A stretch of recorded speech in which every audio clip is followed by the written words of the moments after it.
I'm Stephanie Enriquez Gebhardt. I'm working as an assistant professor at the Department of Clinical Neuropsychology here at the University of Groningen. I studied psychology with a focus on cognitive neuroscience at the University of Münster. There I did also my PhD in biology. And afterwards I did 2 postdocs at the University of Oldenburg and the University of the Balearic Islands. And here I work together with my PhD students, with research assistants, with interns, and also with students in the bachelor and master program.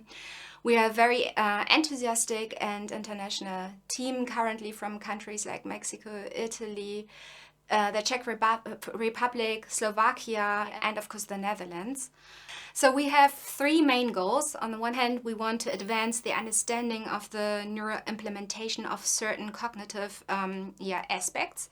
So executive functions, these are crucially important for how we function in everyday life. And they are also affected in different diseases. So we want to understand that on the one hand. Then we are working on ways on how to enhance executive functions. Here we focus specifically on neurofeedback. We also start to work on brain-computer interfaces. And the third goal is to implement it, so to apply it with people that have specific diseases, so that it should go from the lab to the application. Good morning. So tell us a little bit about yourself and what do you do in the lab? Yes, of course. My name is Alexandros Christopoulos and I'm a first-year behavioral and cognitive neuroscience master student.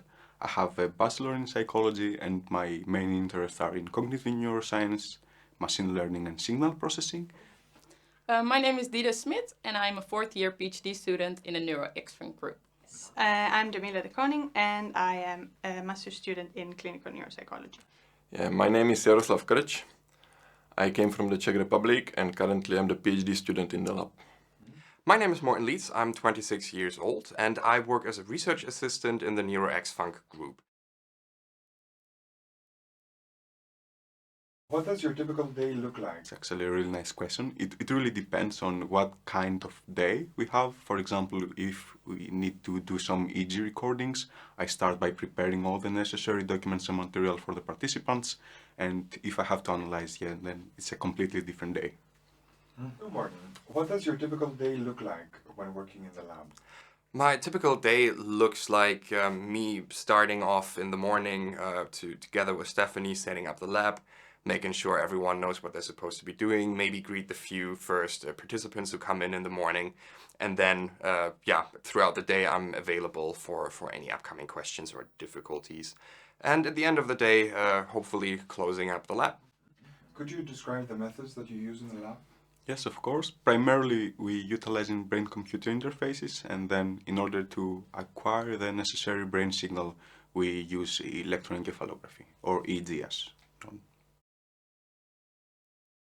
Brain-computer interfaces is basically a system that is capable of detecting the brain activity of a user and then translate it into a meaningful computer command.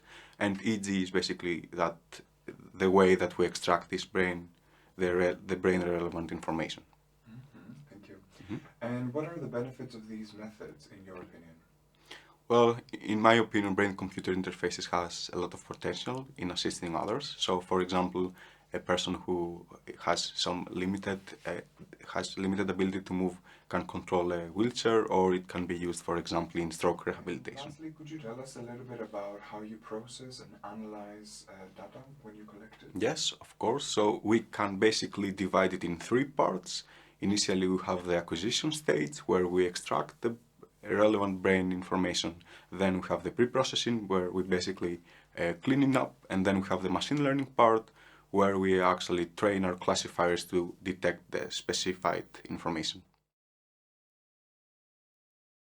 Could you tell us a little bit about the working culture of this research group?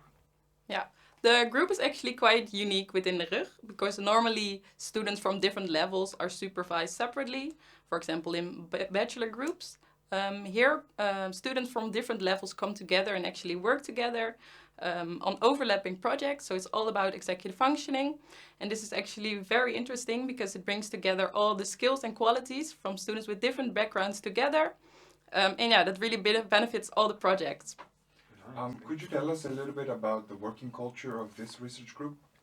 So the working culture of this research group is a really pleasant experience. Stephanie managed to put together something which almost feels like a family. So everyone comes from it's an international family, of course, because everyone comes from a different background, different cultures. But we all contribute to our best ability, which makes this really pleasant experience. Especially when you look at how we collaborate with each other. It has a very flat hierarchy. So it's not that Stephanie teaches us everything.